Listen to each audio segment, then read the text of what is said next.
في يناير سنة 74 اتكلف الفريق محمد عبد الغني الجمصي رئيس أركان حرب القوات المسلحة بالسفر لأسوان للمشاركة في المفاوضات بين مصر وأمريكا ويبقى مسؤول عن الموضوعات العسكرية. واتعملت أول وأهم جولة من المفاوضات بشكل سري في فندق كاتاراكت، وكان بيمثل أمريكا الثعلب هنري كيسنجر. والمفاوضات كانت ماشية كويس لمدة ساعتين كاملين واتناقشت معظم الموضوعات. لكن فجأة كيسنجر قال للحضور: أنا وصلت لاتفاق مع الرئيس السادات بخصوص الوضع العسكري. الجمصي استغرب لأنه ما يعرفش باتفاق الرئيس مع وزير خارجية أمريكا على أي شيء، ولما اجتمع مع السادات قبل المفاوضات ما قالوش حاجة، وعشان كده سأل باستغراب: اتفاق إيه؟ كيسنجر قال له: الرئيس السادات وافق على تخفيض حجم القوات على الضفة الشرقية لقناة السويس وتبقى 7000 جندي و30 دبابة وعدد محدود من قطع المدفعية.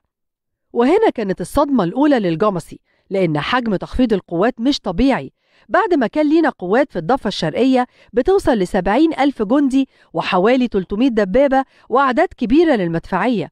وبسبب كده قال لكيسنجر بكل وضوح: أنا رافض الكلام ده. انت كده بتدي لإسرائيل كل اللي يضمن تأمين قواتها وبتحرمنا من كل اللي يضمن تأمين قواتنا. أنا مش موافق على حجم التخفيض ده، ولا يمكنني كرئيس أركان حرب القوات المسلحة إيجاد المبرر له أمام الجيش. بعدها عينه دمعت وساب قاعة الاجتماع وخرج. في اللحظة دي كيسنجر فضل يقول: أنا قلت إيه غلط؟ الجنرال الجمصي مشي ليه؟ وبيحكي إسماعيل فهمي وزير خارجية مصر واللي كان حاضر الاجتماع في مذكراته إن الكل اتأثر من دموع الفريق الجمصي بما فيهم الوفد الأمريكي اللي حس بالظلم الكبير اللي بتتعرض له مصر. بعد شوية الجمصي رجع الاجتماع وكيسنجر فضل يقول في شعر وقال: إسرائيل بتخاف منك أكتر من كل القادة العسكريين العرب. لكن الفريق الجمصي معلقش وفضل صامت تماما لحد نهاية الاجتماع. ولما خلصت المفاوضات اتصل بالفريق أول أحمد إسماعيل وزير الحربية وشرح له اللي حصل، وقال له لازم تتصل بالرئيس أو تاخد طيارة وتيجي تبلغه بالموقف قبل الكلام ما يبقى رسمي بيننا وبين إسرائيل. تاني يوم الرئيس السادات استدعى الجمصي في مكتبه باستراحة أسوان وقال له: أنا عرفت بزعلك امبارح من تخفيض القوات. والجمصي ابتدى يشرح الموقف وإن ده تنازل غير مسبوق وبيهدد القوات المسلحة وبيهدر الجهد والتضحيات اللي حصلت في الحرب. لكن الرئيس السادات قال له: اسمع يا جمصي، أنا بعمل استراتيجية كبيرة للسلام مع أمريكا ومش هنتعطل بسبب حجم القوات في شرق القناة، وأنا بكلفك بشكل رسمي تحط خطة للدفاع عن شرق القناة بحجم القوات اللي اتفقت عليه مع كيسنجر. الجمصي طلب منه يستدعي الفريق أول أحمد إسماعيل ويسمع رأيه، بس السادات حسم الموقف وقال له: أنا مش هستدعي إسماعيل ولا هنغير حاجة في الاتفاق، وأمروا بالتوقيع على اتفاق فك الاشتباك بشكله الحالي وبكل التنازلات اللي فيه.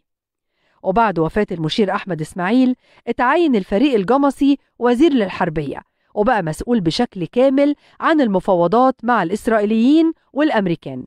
وأهم جولة مفاوضات اتعملت سنة 77 وكانت مع عزرا وايزمان وزير الدفاع الإسرائيلي.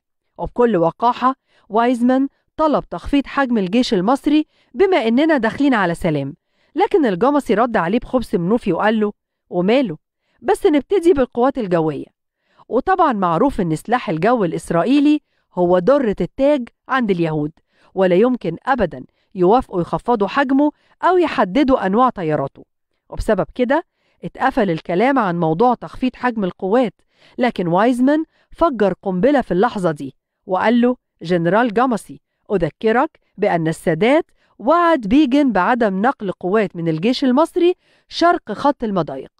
الصمت ساد المكان تماما.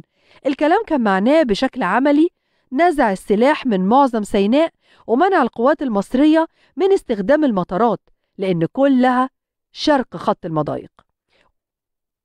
وبيقول الجمصي في مذكراته: كانت دهشتي كبيرة وصدمتي أكبر، فالرئيس السادات لم يخطرني بذلك قبل المفاوضات، وأنا لا أستطيع أن أنكر وعدا قيل أن الرئيس أعطاه وهو في القدس، وليس من المستساغ أن أظهر أنني لا أعلم شيئا عن وعد أعطاه الرئيس في موضوع عسكري هام ومصيري. ورغم كل ده الجمصي مسكتش وقرر يتكلم وقال له الرئيس السادات ليس رجلا عسكريا، هو رئيس الدولة وبيناقش الموضوعات العامة بصفته الرجل السياسي الأول. أما من الناحية العسكرية فإنه لا يتدخل في حجم القوات التي تتمركز في سيناء أو الخطوط اللي بتعمل عليها، لأن ذلك بيرتبط بخطة الدفاع عن مصر والتي يضعها العسكريون. لكن وايزمان فضل متمسك بوعد السادات، وحاول الجمصي يهرب من الموقف وقال له بالتأكيد بيجن فهم كلام الرئيس غلط. وحكى وايزمان في مذكراته عن الواقعة دي وقال: لقد فوجئت بأقوال الجمصي ولم أتصور أن يجرؤ أي مصري على المطالبة بخرق وعد قدمه الرئيس المصري بنفسه. واستمر النقاش الشديد حوالين النقطة دي لحد ما الجمصي قفل الحوار وقال له: نزع السلاح من سينا ومنعنا من استخدام المطارات معناه إنها مش أرضنا، ولا أنا ولا الرئيس نستطيع تبرير ذلك. بعدها طلب السادات في التليفون وشرح له الموقف بالكامل وخطورة الوعد ده لو كان صحيح، ورجاه إنه يتدخل لتوضيح الموضوع. لكن السادات ما علقش غير بجملة واحدة: طيب أشكرك. بعدها فضل الفريق الجمصي ورا الموضوع بكل السبل، ولما السادات جه يسافر لمباحثات كامب ديفيد في 78 اقترح عليه ياخد قائد عسكري ضمن الوفد المصري عشان الجوانب العسكرية. وبيقول الفريق الجمصي في مذكراته: رفض الرئيس الاقتراح، وجاءت اتفاقية كامب ديفيد من الناحية العسكرية لتعبر عن نفسها، فقد أعادت لنا سيناء بقيود شديدة تضع إسرائيل في الموقف العسكري الاستراتيجي الأقوى. وبعد أسبوعين من توقيع الاتفاقية كان اللقاء الأهم بين السادات والجمصي، وتحديدا يوم 3 أكتوبر سنة 78 في استراحة القناطر. الفريق الجمصي وصل الساعة 11 الصبح، والرئيس السادات قابله بترحاب واطمن في الأول على مراته اللي كانت بتتعالج من الفشل الكلوي. بعد كده قال له: يا جمصي، احنا داخلين على مرحلة جديدة، وأنا ناوي أعمل تغيير جذري في مؤسسات الدولة. وزارة ممدوح سالم هتتغير، وسيد مرعي هيمشي من مجلس الشعب، ووزارة الحربية هيبقى اسمها وزارة الدفاع، وهعين قيادة عسكرية جديدة. وقبل ما الجمصي يعلق، السادات كمل كلامه وقال له: أنا كلفت الدكتور مصطفى خليل بتشكيل الوزارة الجديدة، وهيحلفوا اليمين يوم الخميس 5 أكتوبر. هنا الفريق الجمصي حس بألم شديد، مش عشان مشاه، لكن بسبب الإقالة قبل حفل انتصارات أكتوبر بيوم واحد بس. ورجع بالزمن لورا لما الرئيس السادات قال له: انت هتفضل وزير الحربية طول ما انا عايش، وهكتب في وصيتي انك تفضل في القوات المسلحة مدى الحياة.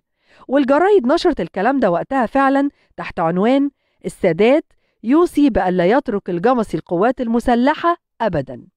ورغم كده ما تكلمش ولا قال شيء، ورجع على الوزارة وفضل يتابع شغله لحد يوم 5، وراجع كل تفاصيل العرض العسكري. وبعد ما الفريق كمال حسن علي حلف اليمين كوزير للدفاع، الجمصي سلمه الوزارة وكمان الخطبة اللي كان كاتبها عشان يقولها في الاحتفالات. وكمال حسن علي حاول يقنعه يحضر العرض العسكري، وقال له: الرئيس طالب انك تكون موجود. لكن الجمصي رفض يروح من الحزن والألم، وقال في مذكراته: كل اللي كنت بتمناه ان الرئيس السادات يختار اي يوم تاني غير اليوم اللي مصر انتصرت فيه، وكان ليا شرف المشاركة في النصر. وبعدها ابتدى يعاني من الفراغ القاتل، خصوصا ان السادات وعده يكون مستشار عسكري ليه ويبقى عنده مهام محددة، لكن للأسف مفيش حاجة من دي حصلت. وبسبب الفراغ اتعرض لمشاكل صحية وجات له أزمة قلبية واضطر يغير شريان. رحم الله الجميع.